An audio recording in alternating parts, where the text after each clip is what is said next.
Hi, this is Francis.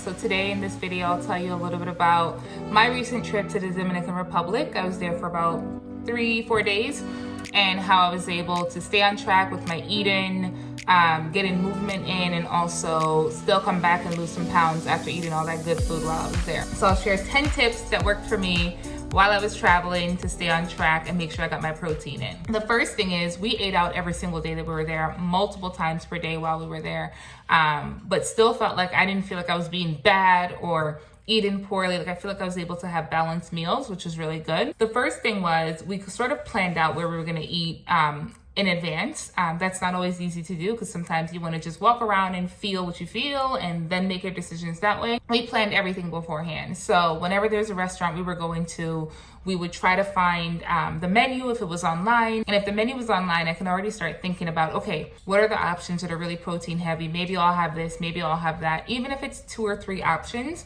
I tried to see in advance what the menu looked like so I could kind of be prepared on what type of decisions I'd be making. That's not always possible. Everything doesn't always have the menus there, or it's not always updated. So you really never know. And you also miss out on having the specials that each restaurant will have, especially in these islands. They'll usually have various seafood specials. So anyways, we had the menu. So that's one thing. Look at the menu beforehand and see if you can figure out what am I gonna eat or what are the possible options that I want to have while I'm at this restaurant. So that's one. The second thing would be when I get to a restaurant, people are trying to be hospitable. They want you to enjoy their experience, especially when you're thinking about going into an island experience. People are very warm. They want you to have a good time at their restaurant.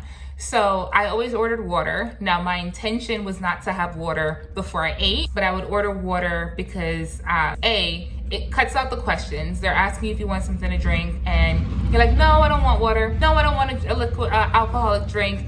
That's not helpful. So I get a glass of water. Maybe I'll ask for one with lemon in it. I'll typically maybe take a sip and then I put it far away from me. If I keep it there and it's hot, I'm gonna keep sipping, and you know you're not supposed to drink anything 30 minutes before you have your meal. So maybe I'll take a sip, but I put it on the other side of the table to make sure that I'm not sipping on it the whole time, but get it to be normal.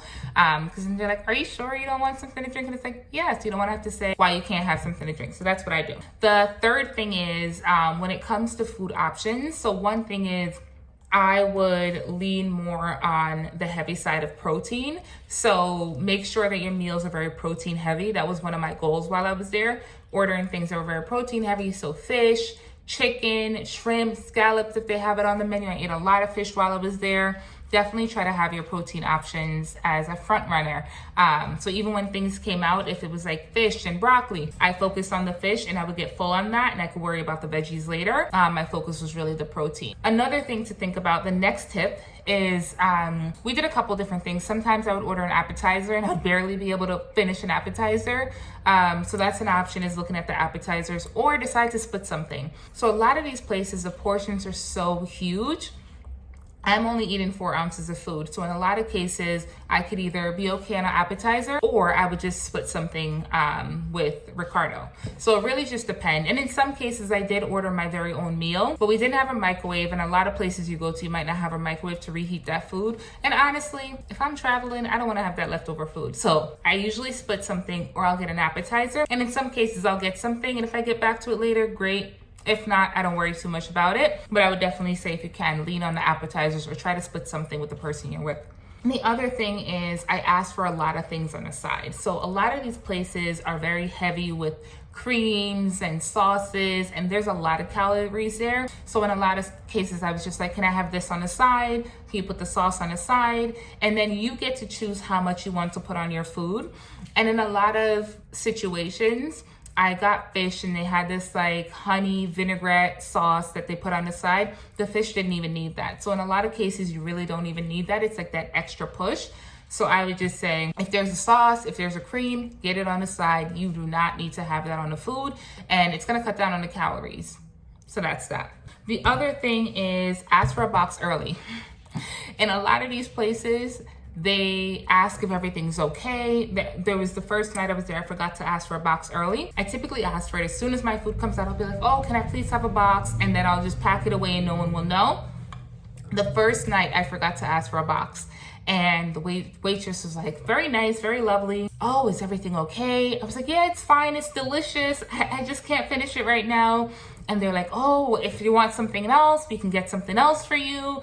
So it just kind of cuts out all that conversation. So I would highly suggest asking for the box as soon as your food comes. Eat what you can, put it in a box. In some cases, I've even cut my food in half because you kind of know what you can manage and what you can't manage. So I just put that in a box and no one knows anything further than that. But when you ask for the box and they see this huge piece of or portion of food left behind, it sparks a lot of questions. In a lot of cases, they want you to enjoy yourself. Their tip is going to depend on the food, so they're going to keep asking. So I just suggest asking for the box and cutting all that out. The next thing is with eating. I find that when I'm at home and I'm eating my food, I usually have my 1 minute timer where I'll eat, chew very slowly, and then I set a timer for 1 minute, and then I have my next bite.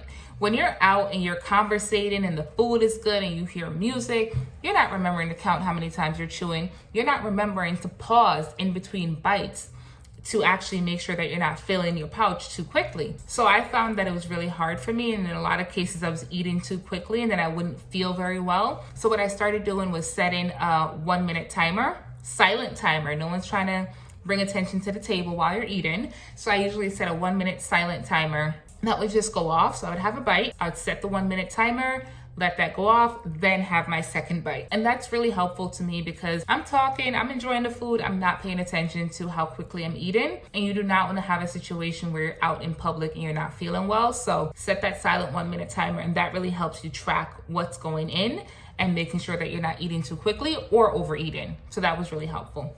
The other thing is I had drinks while I was there. I wasn't sure how that was gonna go. A lot of people talk about the first time drinking after surgery and what that looks like, and how more quickly you get drunk as you're drinking. So for me, I decided to have drinks, even if it's just water. I had some alcoholic drinks, but I also had water. And so what I did was I set that timer. I'm not gonna guesstimate how long it's been for 30 minutes. So as soon as I have my last bite, I set that silent timer for 30 minutes.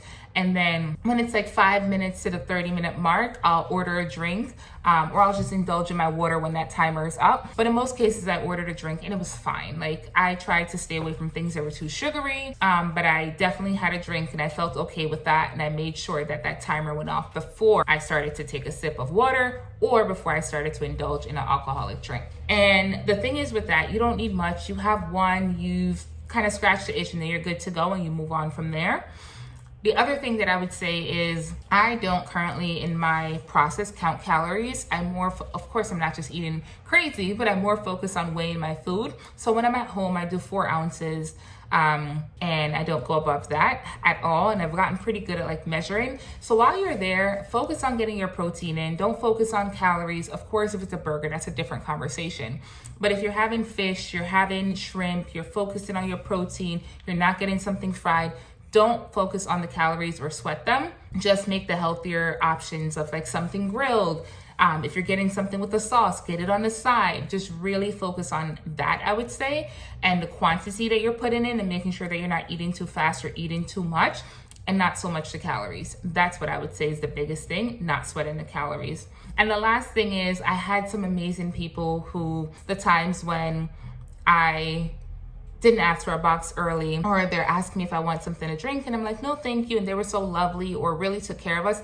Tip generously. That's just something that I'm really, really, really big on.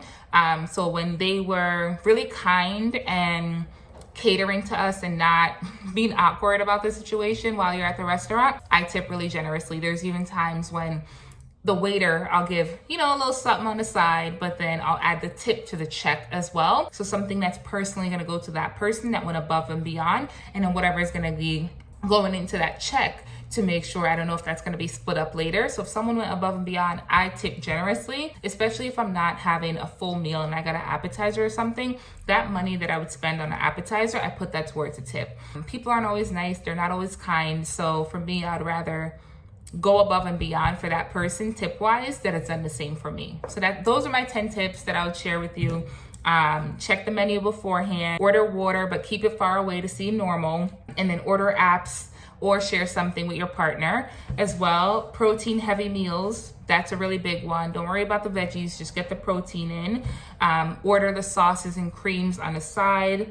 Ask for a box early as soon as your food comes, and then a silent timer that you have tracking so you're able to track the food that's going in so you're not overeating. Set a timer for your drink as soon as you finish eating. If you're like me, you love a good drink or you love your water, set a timer so you can have that when the time comes. And don't sweat the calories, focus on the protein and getting that in and less so much the calories. And last, tip generously. People are working during this pandemic, and if they're going above and beyond to really support you in your journey, don't be a cheapskate. Tip, tip, tip, tip, tip. Those are my 10 things. Thanks for tuning in. Look forward to seeing you the next time. Bye-bye.